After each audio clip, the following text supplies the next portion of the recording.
सरकार का ये दायित्व है कि वो देश के एंटरप्राइज को, बिजनेस को पूरा समर्थन दे, लेकिन सरकार खुद एंटरप्राइज चलाएं, उसकी मालिक बनी रहे। आज के युग में न ये आवश्यक है, न ये संभव रहा है। इसलिए मैं कहता हूं, government has no business to be in business. The government has no business to be in business। जी हां, पीएम मोदी ने इस पुरानी कहावत को दोहराते हुए प्राइवेटाइजेशन की पुरजोर वकालत की है। पीएम के इस बयान से साफ है कि सरकार आगे तेजी से निजीकरण की ओर बढ़ेगी। मोनेटाइज और मॉडर्नाइज के मंत्र के साथ सरकार पीएसयूज को निजी हाथों में सौंपकर न्यू एज कंपनियों में तब्दील करना चाहती है। प्राइवेटाइजेशन का नया दौर निवेशकों के लिए भी एक सुनहरा मौका लेकर आया है, जिसमें एक नहीं कई जैकपॉट्स आपके हाथ लग सकते हैं। ऐसे में जैकपॉट की पहचान के लिए लेकर आए हैं हम ये खास शो।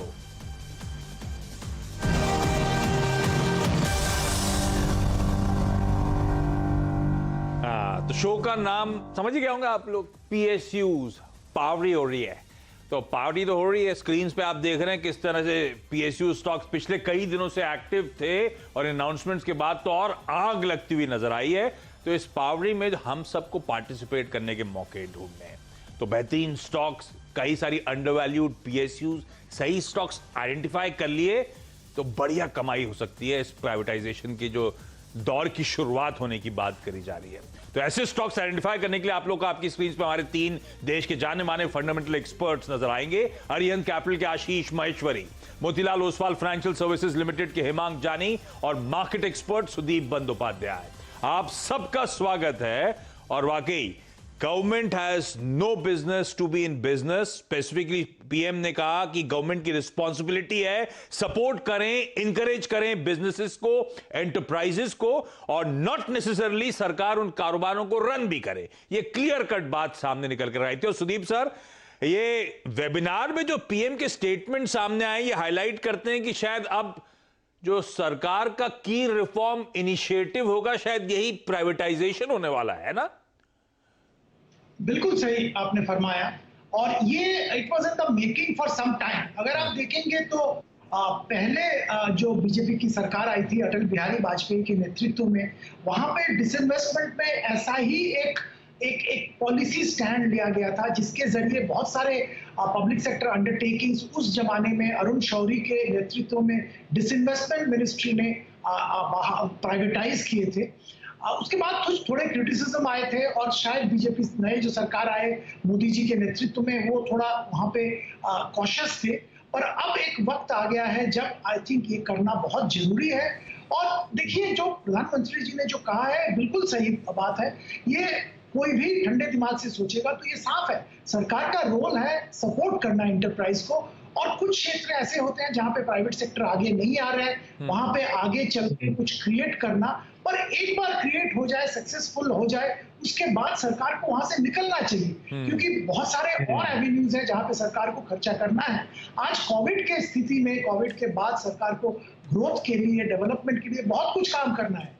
और पीएसयू के शेयर पकड़ के बैठे रहने से मतलब कोई मतलब ही नहीं होता है। जो जहां पे प्राइवेट सेक्टर रोल प्ले कर रहा है ऑलरेडी और कर सकता है, वहां पे क्यों सरकार एंटरप्राइज रन करे? बिल्कुल ठीक बात। तो ये क्लियर कट लग रहा है कि रिफॉर्म इनिशिएटिव होगा। तो रिफॉर्म्स कई सारे हुए थे और अब शायद ये प्राइवेटाइजेशन खास फोकस, खास थ्रस्ट एरिया हो। अच्छा, और क्या क्या पीएम मोदी ने, जरा क्विकली सुनिए, फिर बाकी एक्सपर्ट्स को भी जोड़ रहा हूं। सरकार जिस मंत्र को लेकर आगे बढ़ रही है वो है मॉनेटाइज और मॉडर्नाइज। जब सरकार मॉनेटाइज करती है तो उस स्थान को देश का प्राइवेट सेक्टर भरता है। प्राइवेट सेक्टर अपने साथ निवेश भी लाता है, ग्लोबल बेस्ट प्रैक्टिसेस भी लाता है। प्राइवेटाइजेशन हो रहा है सरकारी कंपनीज का। सरकार का मानना है तगड़े रिसोर्सेज फ्री अप होते हुए नजर आएंगे इसके चलते, जिनका इस्तेमाल वेलफेयर में, डेवलपमेंट में, जॉब क्रिएशन में बखूबी किया जा सकता है। अच्छा, सिर्फ 4 स्ट्रेटेजिक सेक्टर्स छोड़े जाएंगे जहां पे पीएसयूज फिर भी नजर आएंगे, और बाकी सारे सेक्टर्स से सारी पीएसयू कंपनीज जो हैं वो वैसे ही प्राइवेटाइज होंगी। इनमें भी शायद चुनिंदा कंपनीज रह जाए जिनके मैं नाम ले रहा हूं: atomic energy, space and defence, transport and telecom और पावर एंड पेट्रोलियम। ये 4 ऐसे सेगमेंट्स रखे गए हैं जिसमें फिर भी आपको इवेंचुअली कुछ पीएसयूज नजर आए। सरकार के लिहाज से ये स्ट्रेटेजिक सेक्टर्स है, अदरवाइज बाकी हर जगह, और इनमें भी शायद कुछ हद तक कंसोलिडेशन, कुछ हद तक कंपनीज वैल्यू अनलॉक हो, कुछ रह जाए, ऐसा होता हुआ आपको नजर आएगा। लेकिन हेमांग सर, 100 कंपनीज बेचने की बात करी जा रही है, ये बहुत वैल्यू अनलॉक होने वाली है क्या सर? और ऐसे में क्या हम इन लिस्टेड कंपनीज के शेयर होल्डर्स के तौर पे अच्छा कमाई, अच्छा मोटा मुनाफा भुना पाएंगे? इस तरह की तस्वीर बन रही है क्या? जी बिल्कुल, अभी जिस तरह के स्टेटमेंट्स और जिस तरह का माहौल में बदलाव आया है आशीष जी, वो ये बता रहा है कि काफी क्लियर सोच है, काफी अग्रेसिव पोजीशनिंग है। और अगर आप देखें पास्ट में, तो हमारे पास ऐसे 2-3 एग्जांपल्स है जहां पे कि एक सक्सेसफुल प्राइवेटाइजेशन करके बहुत बड़ी मात्रा में वेल्थ क्रिएशन हुई है। मारुति हो जाए या हिंदुस्तान जिंक हो या दूसरे भी ऐसे 1-2 एग्जांपल्स है जहां पे ये हो रहा है। तो मैं समझता हूं कि सारी कंपनियों में नहीं होगा, बट जहां पे भी कंपनी में स्ट्रेंथ है और ओवरऑल विजिबिलिटी अगर किसी को लग रही है, तो डेफिनेटली उसमें बहुत बड़ा वेल्थ क्रिएशन हो सकता है। तो बहुत तगड़ा वेल्थ क्रिएशन हो सकता है। सही अपॉर्चुनिटीज तलाशनी है, बढ़िया अंडरवैल्यूड स्टॉक्स चुनने, और शायद इवेंचुअली अच्छी मोटी गाड़ी कमाई हो सकती है। आशीष, अच्छा आशीष सर, पहले तो ये मैं पूछना भूल गया आप लोगों से, ये पावरी और ये नाम अच्छा है ना? सॉरी आशीष, क्या सवाल आप ये आपने नाम देखा क्या? पीएसयूज, पावरी और ये आपने वो देखा क्या, वो मीम्स वगैरह जो चल रहे हैं बहुत ज्यादा पावरी के ऊपर? यस, नाम ठीक है ना? बिल्कुल ठीक है आशीष जी, आई थिंक एकदम सही नाम चुना है आपने। अच्छा आशीष सर, ये एसेट मोनेटाइजेशन की हम लोग बात कर रहे हैं। 100 टारगेट्स सरकार ने चुने हैं जिससे 2.5 लाख करोड़ रुपए इवेंचुअली सरकार जुटाती हुई नजर आएगी। ये 2.5 लाख करोड़ कुछ कम नहीं है क्या? हम लोग तो सिर्फ बीपीसीएल के सम ऑफ द पार्ट वैल्यूएशन पता नहीं कहां तक पहुंचा रहे थे सर। ठीक है आशीष, अभी जैसा माहौल बना हुआ है इक्विटी मार्केट्स का, मुझे कोई ऐसा डाउट नहीं है कि इतना पैसा रेज नहीं हो पाएगा। दूसरी बात ये कि सरकार को मालूम है कि जो नॉन कोर बिजनेसेस हैं उनको बेच देना ही बेटर स्ट्रेटेजी है, क्योंकि जैसा हमारे प्राइम मिनिस्टर जी ने भी कहा, there is no business of government to be in business. So non core businesses बिल्कुल डाइल्यूट होंगे, और इसके अलावा जहां पर भी कोई स्केल नहीं है या उनके लिए कोई स्ट्रैटेजिक वो नहीं है कि आपको इस बिजनेस में रहना जरूरी है, तब तक बिल्कुल वो बिजनेस डाइल्यूट होते रहेंगे।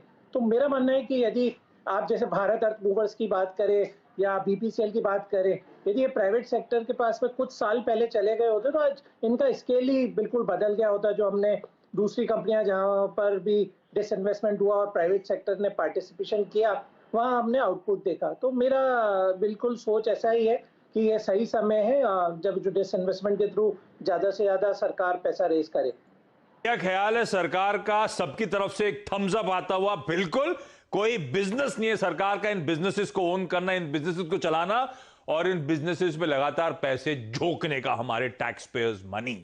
तो कुछ स्ट्रेटेजिक सेक्टर्स को छोड़ के बाकी जगह डिसइन्वेस्टमेंट करें, एग्जिट करें, प्राइवेटाइज करें, उस पैसे का ज्यादा बेहतर विकल्पों में इस्तेमाल किया जाए। अब बहुत बातें हो गई, समझ लिया हमने कि सब अच्छा हो रहा है, लेकिन स्टॉक्स कौन से जिस पे दाव लगाना है? तो आशीष सर, आपके साथ शुरुआत करता हूं। महेश्वरी सर, सबसे पहला स्टॉक जो सबसे ज्यादा इस पीएसयू स्पेस का आपको पसंद आता है और इस एक्सरसाइज के उस साइड, कहते हैं ना एंड ऑफ द टनल, बड़ा मोटा पैसा मेरा इंतजार कर रहा है सर?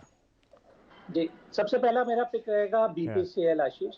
मेरा मानना है कि जो सबसे बड़ा पैसा मिलने वाला है डिसइन्वेस्टमेंट से, वो इस कंपनी के थ्रू ही रेज होने वाला है।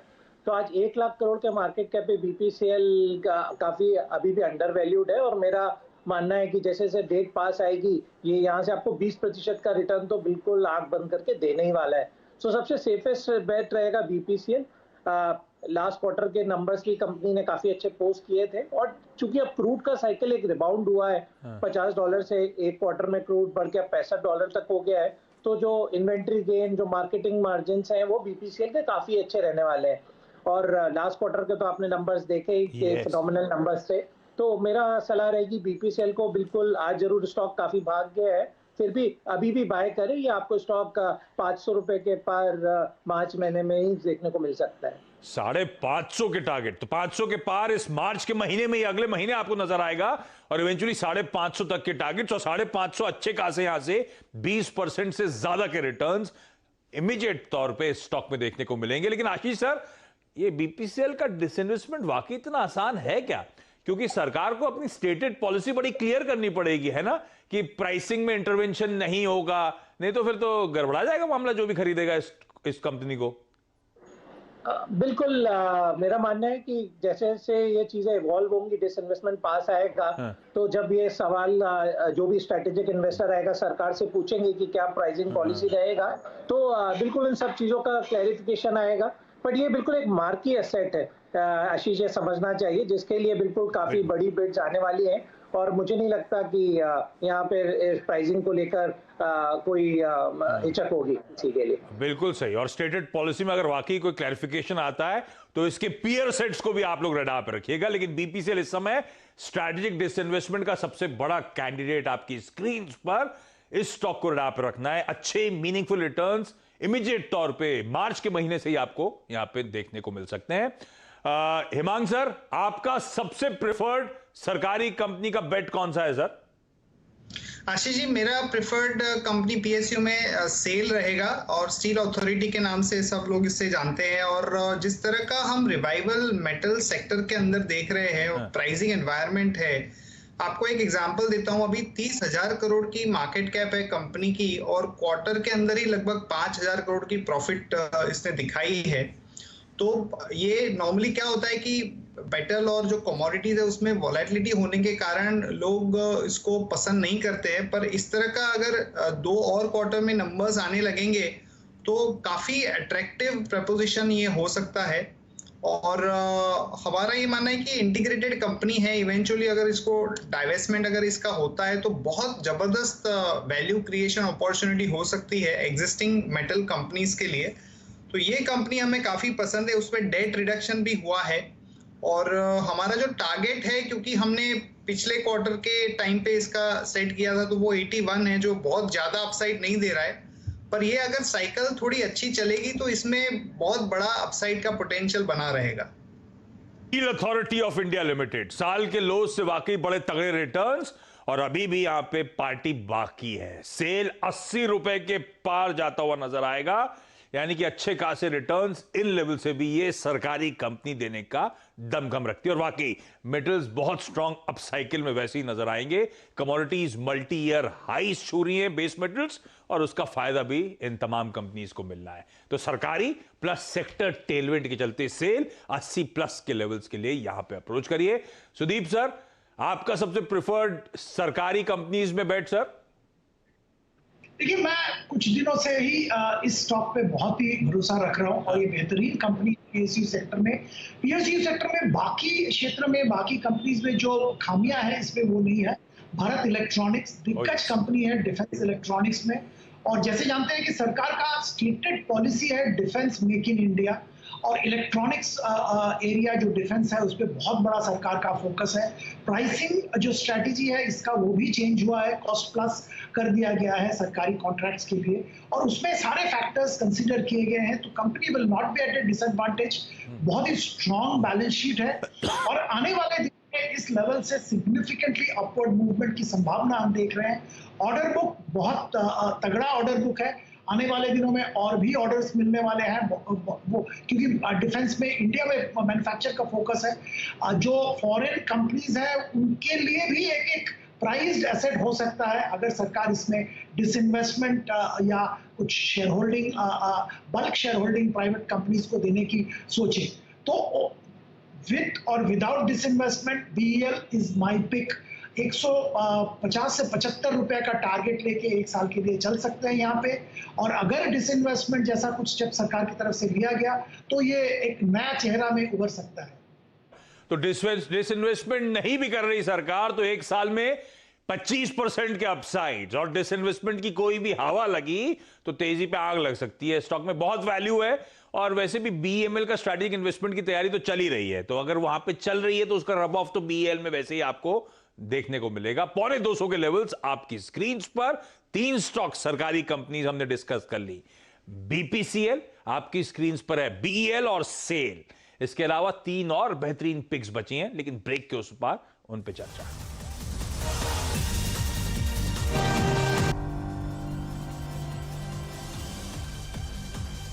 ब्रेक के बाद आपका स्वागत है। अच्छा, ये मैं हूं, ये हमारे गेस्ट हैं और हम लोग पीएसयूज की पार्टी सेलिब्रेट कर रहे हैं। ऑन अ सीरियस नोट, हम लोग असल में जो प्राइवेटाइजेशन ड्राइव की पीएम ने बात करी है सरकारी कंपनीज में, तो हम लोग ढूंढ रहे हैं कुछ जेम्स आपके लिए, सबसे बेहतरीन सरकारी कंपनी जिन पे दाव लगाया जा सकता है।